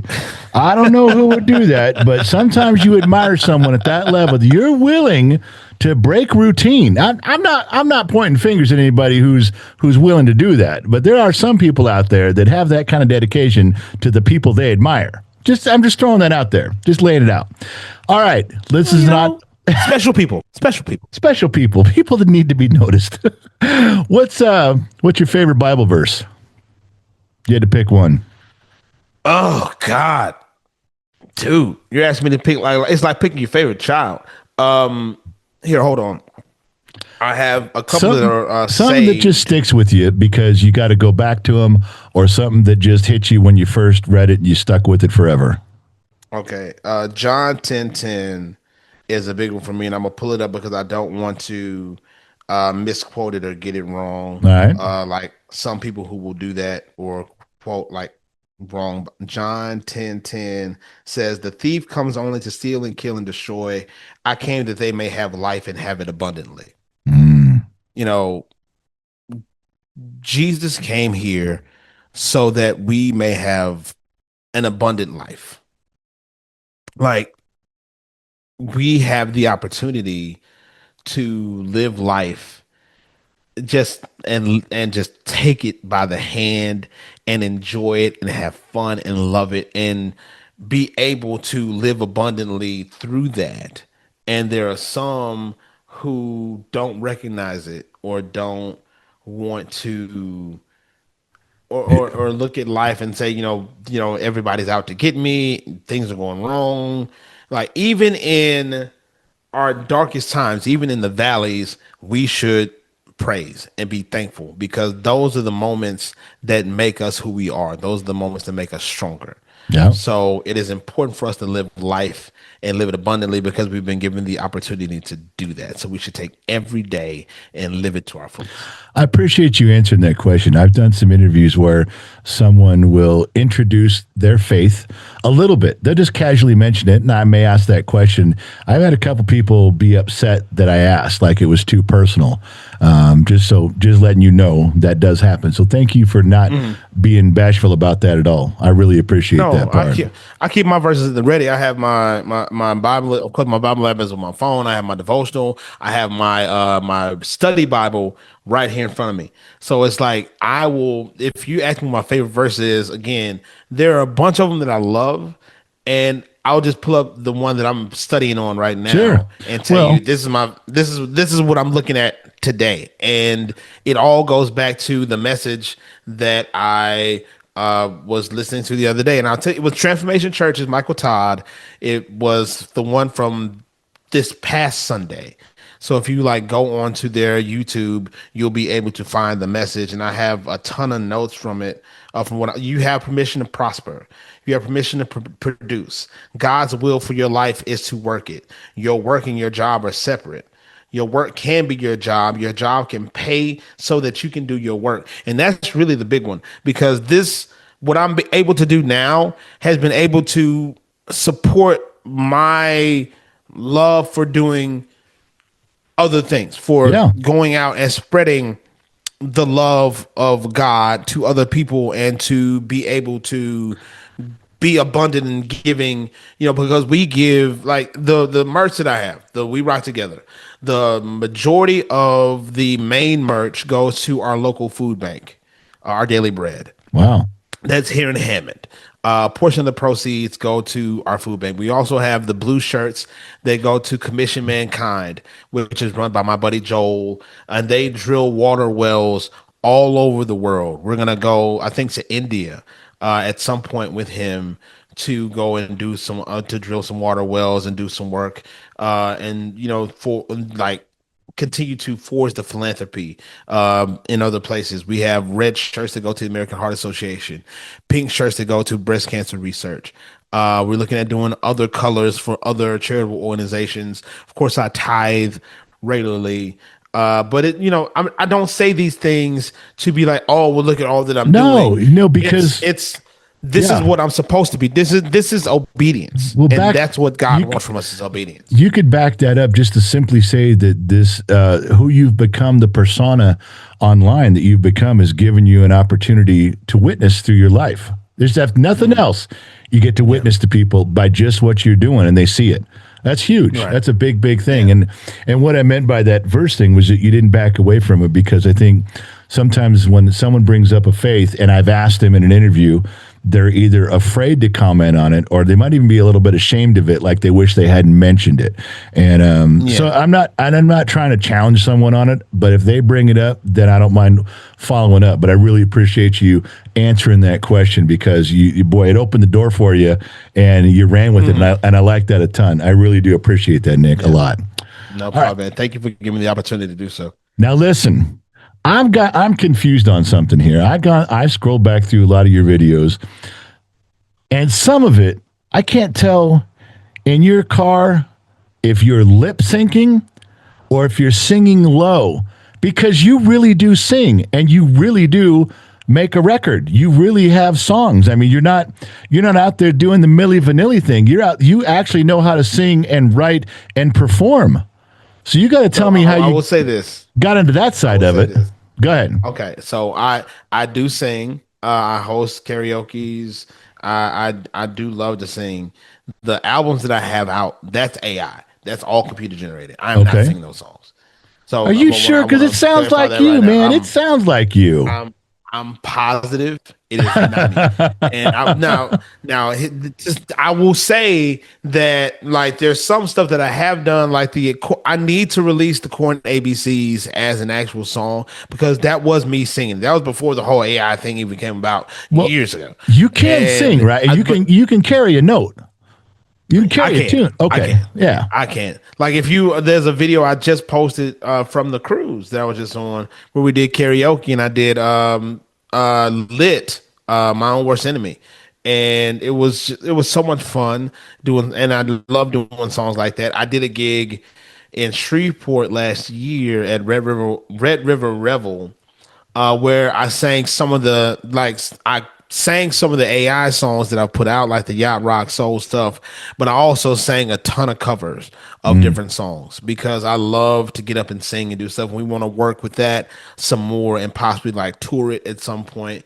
I've been able to get up with like a couple of bands. Like, I was able to sing Teenage Dirtbag with Wheatus, and we went back and looked at that video the other day, and it brought me to tears, because Brendan, the lead singer, at the very beginning, as I'm walking out on stage, he called me music's best friend. And that, to me, that hit hard for me. What a compliment. I went back and watched it, and then I put it in my Instagram.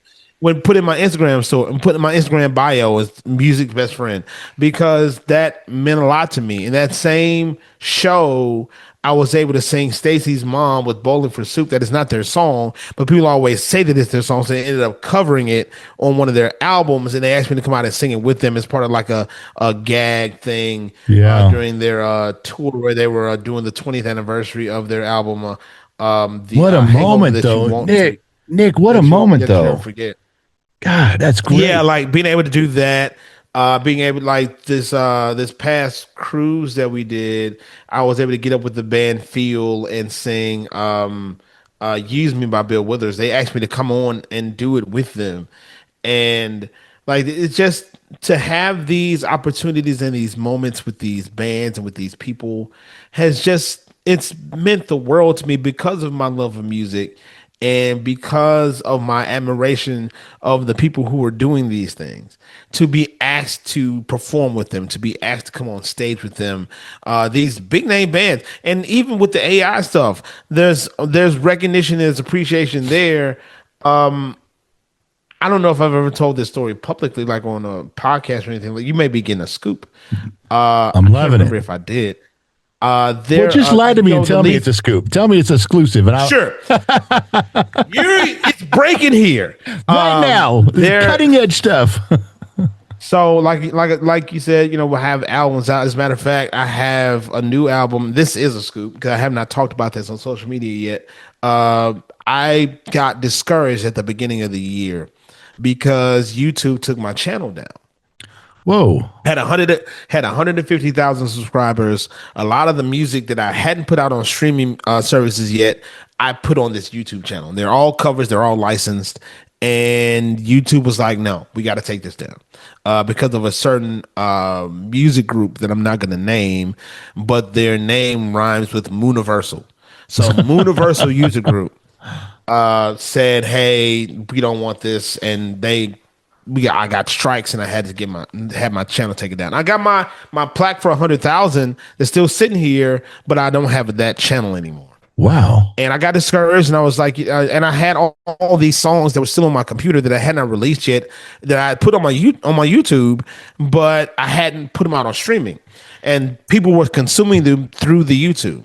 Yeah. And they couldn't have those songs anymore. And I got discouraged and I just stopped putting out the albums, and I was in a funk content wise, and I wasn't posting with as much frequency as I usually did because of that and because of the tour and all these things. So it's like, okay, so what do I do now? And during that time, I got a message from a lady on Instagram. She's like, hey, I'm Gavin Rossdale's girlfriend. He loves your version of Glycerin, and I want to connect you guys. And immediately I'm like, this is a bot. This is spam. There's no way that this is a real thing. And she connects us on Instagram, and he's like, hey man, I love the song. How can I get a copy? I said, okay, well, I will send you a copy, Gavin Rossdale. Let me do that now.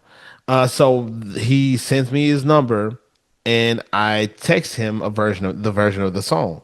Bush, to this day, because they started doing it on their European tour, they will play my version of Glycerin right before they come out on stage. Like it's the last thing you hear at the concert before they take the stage to do their set.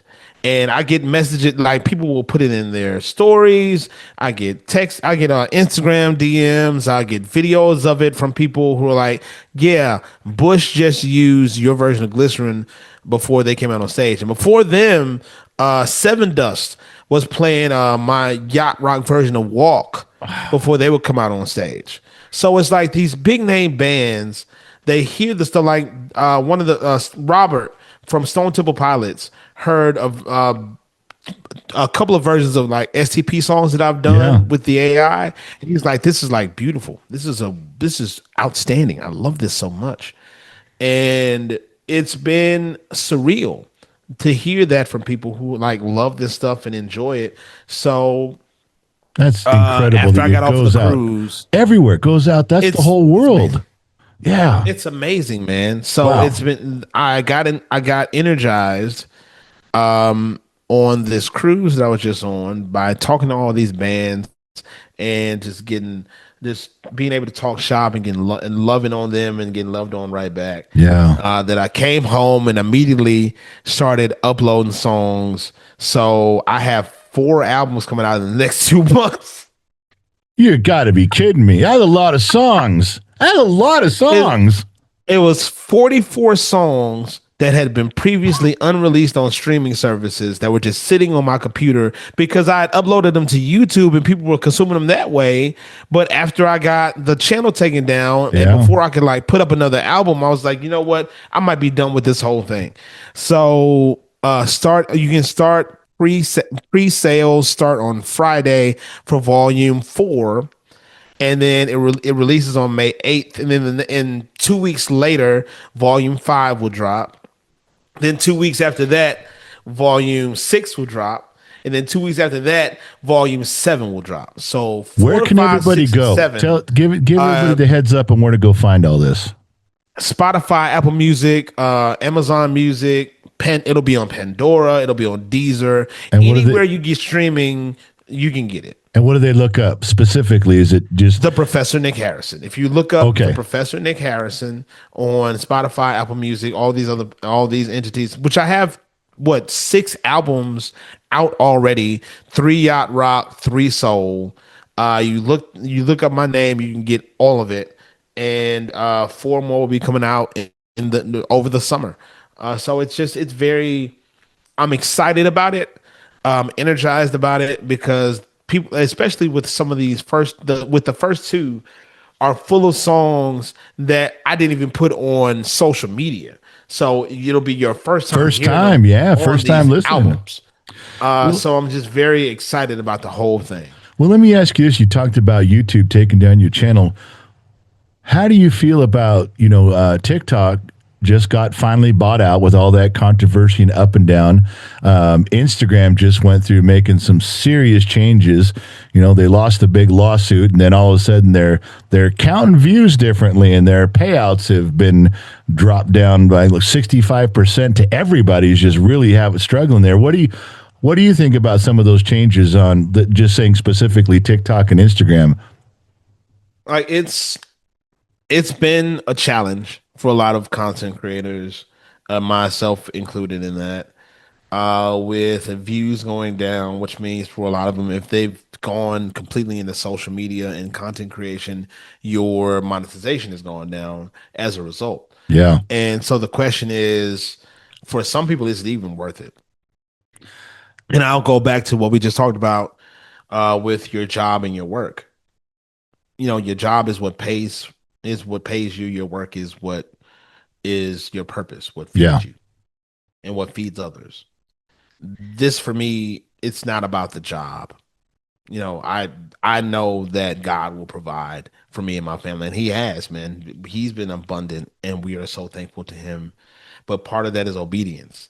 And if you are in content creation, you have to understand that there is somebody, one person, 2 people, a million people, whatever it is, who look to your content on a regular basis for encouragement and for a light and for happiness and for a smile, for fun.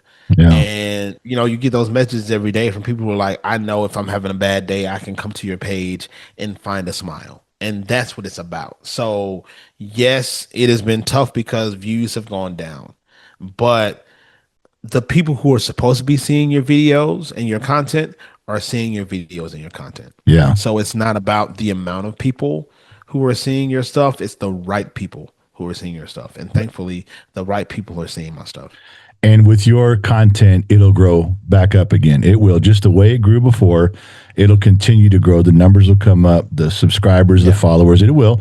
They hit you with new algorithms and new stuff, but they ultimately, all of these platforms, they want to have people on their platforms. They want viewers, they want creators. The numbers will come back up. So did they make a mistake on where they're at? Who knows? But they can't stop someone like you who's got the content you put out. They would be very difficult to stop you because it's going to grow again. Yeah, because the views are not where you would want them to be, but the follower count is still growing. Yeah. And what it is that these social these apps, TikTok, Instagram, Facebook, to a man, they're pushing you to people who don't already follow you. So the question is, are these people because like 70% of my views on Instagram, Facebook right now are from people who do not follow me. Wow. So it's a lot of these apps like suggesting, because they do it in your feed on Instagram all the time, suggested for you. It's not people who you follow, it's suggested for you. Right. So is this something that you like? Is this somebody that you want to follow? It it's But it's ultimately, very interesting. Yeah. they're not going to cut. They can't stop the content from you, Nick. It's going to grow. No. It's no matter what. If you just stay true to where you're at, it's there. You just need to be exposed to more people. And if 70% are people that don't follow you, and they're getting a chance to see you for the first time, man, watch out because that's. Like, I'm not gonna stop creating. I'm not gonna stop posting and doing these things. And like it's like I just crossed over from 1.6 to 1.7 million on Instagram. We just hit 2 million on Facebook, and it's already about to switch over to 2.1. Yeah. So the growth is still there, even though the views may not be. The growth is still there. I like hearing that. That's good news. That's going to be very heartening for a lot of people who listen to this interview who've been just struggling, going, "Should I even do this anymore?" Keep going. Keep going. Again, remember what what is your purpose? Remember what your purpose is. Your purpose is not views. Your purpose is not likes. Your purpose is not monetization. Your purpose is the people. And you get out there and get it to the people, and the people who are supposed to see it are going to see it, and that's what it's all about. I agree with that too. And we are now at the comedy takeover tour, Gen X takeover. Did you ever in your life think that you would be at the point you're at now? Did you 15 years ago, if someone would have said you're going to be part of a WWE, there's going to be bands that recognize you, the Buffalo Bills are going to have a little input there, and you're going to be part on the road with a comedy take. If someone had said that to you 10 years ago, even, what would you have said? No, and I'll tell you, and this is why. And I know I've told this story before. When I was in junior high, like I said, as a kid, I wanted to be a stand-up. I was given the opportunity to do a stand-up set at like 11 years old at one of our homecoming pep rallies. I got booed out of the gym. Heckled, booed out of the gym. And I literally gave up. I was like, I'm never gonna do this again. Not gonna do it. And I was given the opportunity at 43 years old to do it again.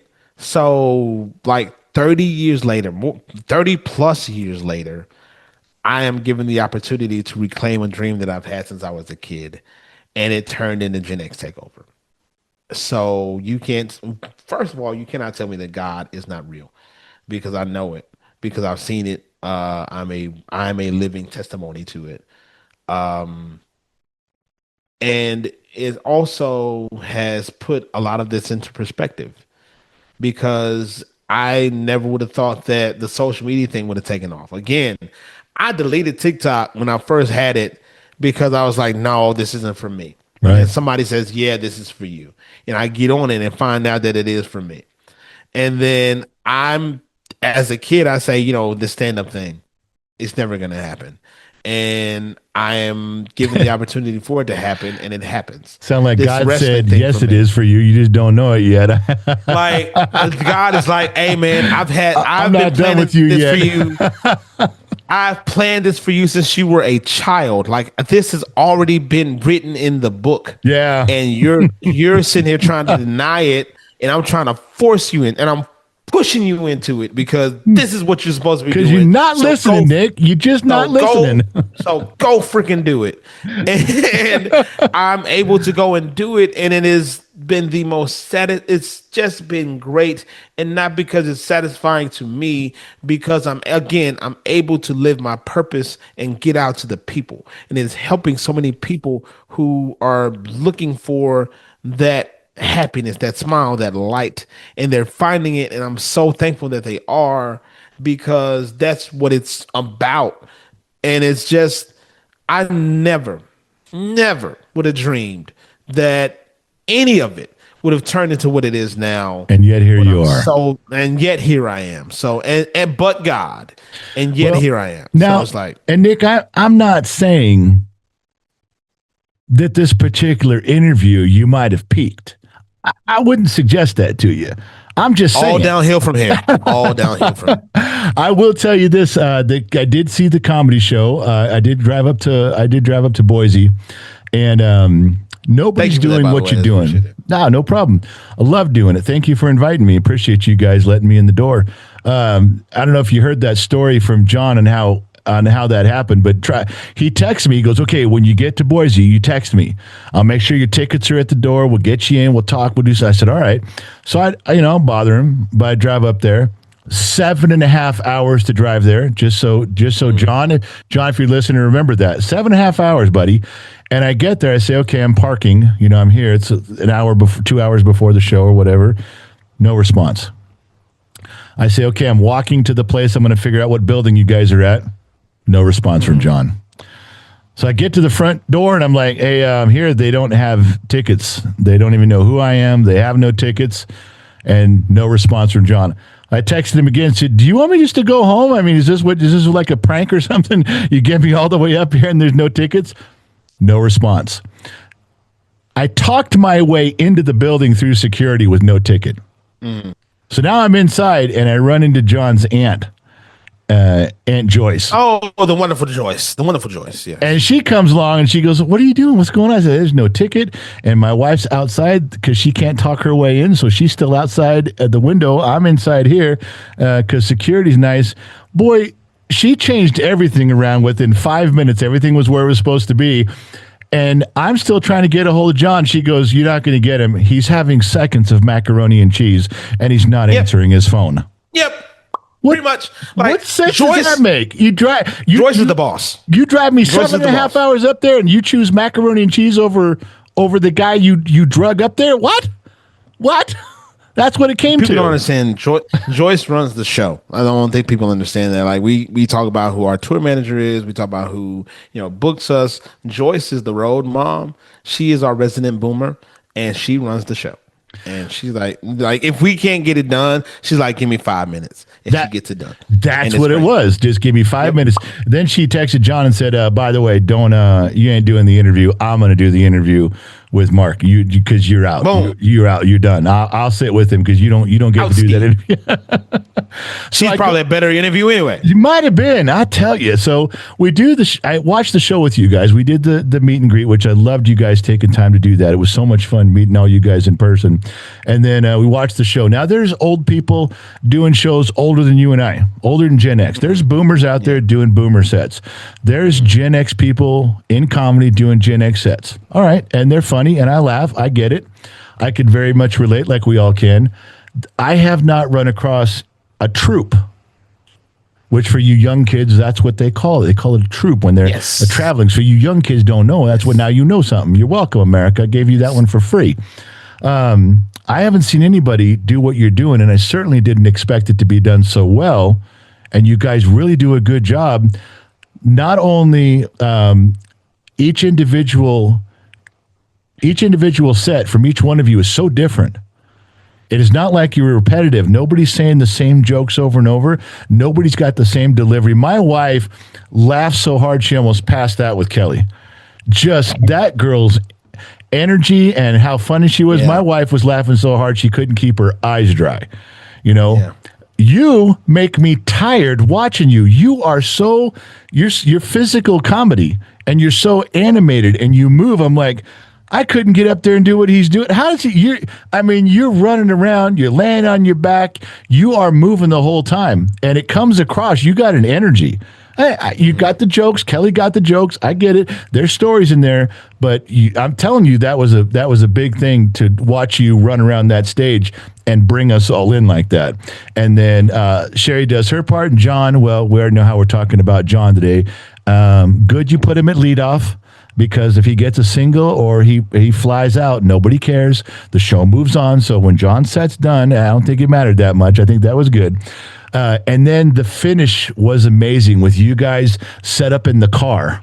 You're imitating being in the car traveling and switching the music. That was brilliant. And then the lights come on and you guys are dancing around the stage. What a great finish. No matter what you guys literally could have bombed every set, which you never did, but you could have. And the ending was so powerful. I'd have showed up just for the ending. However you guys put that together was wonderful. Really strong stuff. I will say that we've been doing the curtain call, the very end, since the beginning. That's something we've done since Nashville. The scene in the car, I have to give Justin his credit. That's Justin's baby. So he suggested it, and we added it to the show last year, and it has done great ever since we first did it. And it's had its iterations, it's had its changes of like songs that we do in that part and that kind of thing, but that's the core of what it is, and it's just been great. And it's an opportunity to do something because we all have our own individual sets, like you said, but you don't see us on stage together until this point. And that's what a lot of people want to see is our interactions, right? And us being together, because we are four very unique personalities. 5 when you add in Justin, but right? Then when you put us all together, it's magic and it's undeniable. And we've been so fortunate to be able to do something like this and not kill each other, because like our generation and how we are, like at some point you get tired of these people and you're like, I need 5 minutes away from you. And especially with like that Boise show and like the shows that we did in March, because we were like back to back to back every weekend.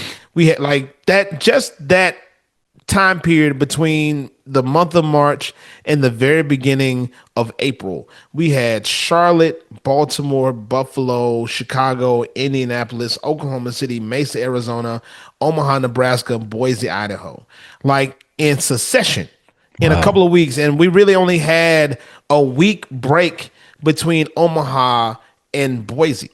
So this time period that we have now until next Friday in Nixa is the longest period of time that we've had as a break since the beginning of the year. Wow. So I think that we've all enjoyed like being off the road for a little while and being able to chill and just like relax and spend time with our families. Well, but it's but you look at the show in total, and here's what I mean by this: you sell out.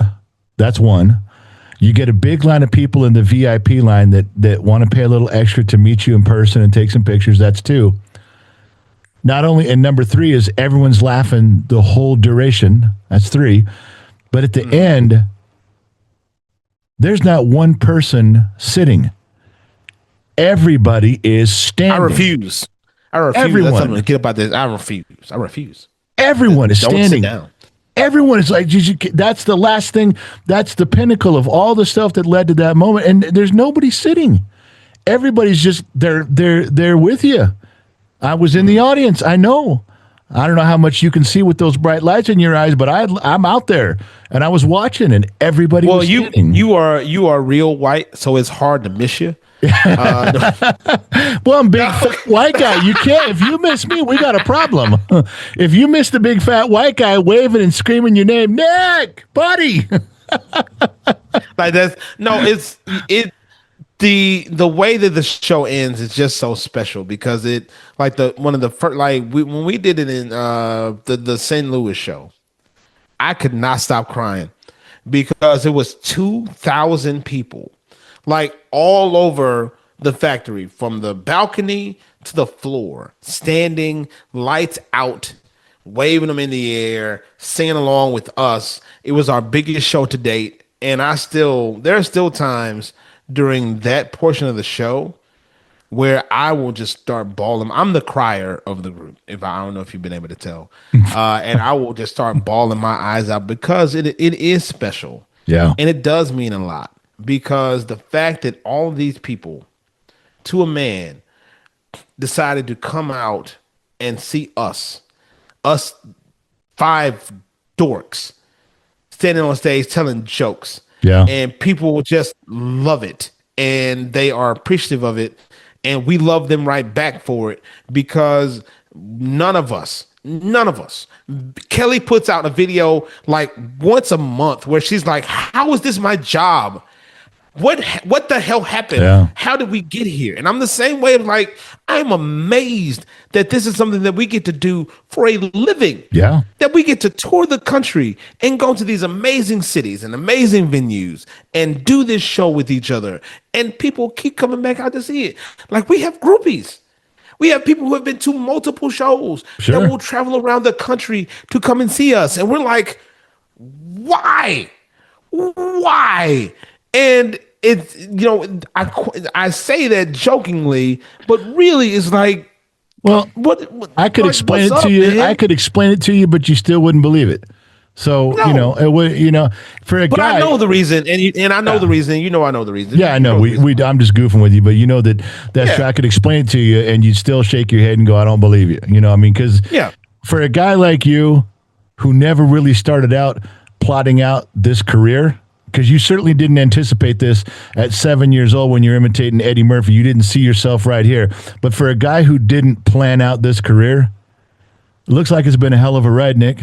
Looks like it's been a hell of a ride. And it has, and I hope it never stops. Like, I want to, and then again, it will never get old for me, and I never wanted to get old for me, and I don't want it to ever stop because it is my purpose. And I know that there are people who look to us and who look at us and say, thank you for, being that light, and thank you for being that person that I can look to and find something that will make me smile and brighten my day, because it means the world to me that I'm able to live out my purpose and do it on this stage where so many people, so many eyes can see it and can gravitate towards it and find the joy and find the good in it. And it just means a lot to me, and it means a lot to the rest of the crew. And we are so thankful and fortunate that we're able to do this type of thing. And we hope the ride never ends. And I think that's a good place to end it. We just crossed 2 hours. We came across the finish line strong there, Nick. We did a good job. So I can't wait for this to get out there where people can hear this. You had such a message today. We bounced around with a lot of stuff. But you guys listening in, didn't I tell you? Didn't I tell you this was going to be something special? I promised, and I delivered, baby. All I had to do was sit back and let Nick talk. I didn't have to do nothing of this one. There's some stuff in there, and you guys are going to want to replay this one again because I'm sure you're not going to remember everything. Nick, this is the professor. Thank you for taking time with me today. I really, really appreciate you carving out, because I know how busy you are. I get it. It's family life, like we talked about prior to the show. It's the tour. It's everything you got going on. Plus, look at it. You got, by the time we're sitting here, you got more DMs you got to go answer.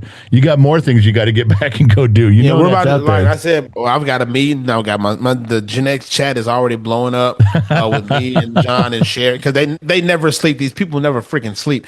And I'm sitting there texting them while we're doing the interview. And I took the dogs out before I came to do the interview, and I'm probably gonna take them out again once I get up.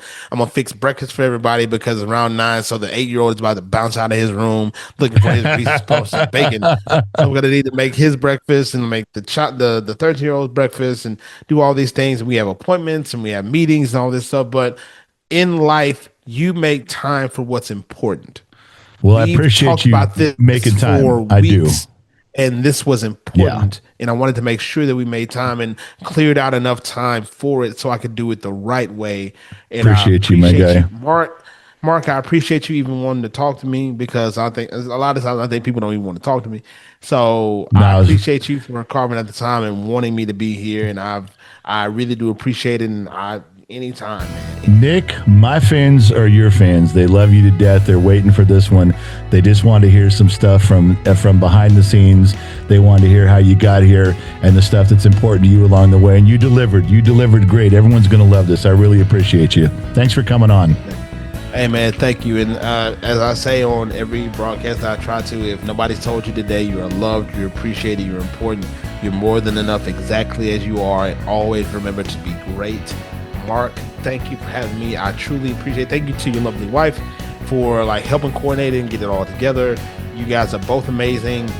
Keep doing what you're doing, because again, this is your purpose, this is your calling, this is why you are put on this earth to do this, and I just appreciate you taking the time. So you guys got it. There it is right there. It's Mr. Professor. We talked, I was going to take it to 318 thing, but he covered that in the beginning, so I had to scratch that off my notes. If you don't know what it is, go look it up yourself. You can find Nick, you can find the professor. Put those two words together. It's all over the internet, and his face is the only one that comes up. Thank you guys for taking time to listen to GenXTalks interviews. Thank you for doing this with us, a couple hours out of your day, but it was well spent. You know it was. Not sure where you're listening in from around the planet, AM, FM, Sirius XM, or perhaps you're listening in on the Armed Service Radio Network. Remember two things in life. Number one, wherever you go, there you are. And number two, I'll catch you guys on the flip side. I'm out, baby. I got to go.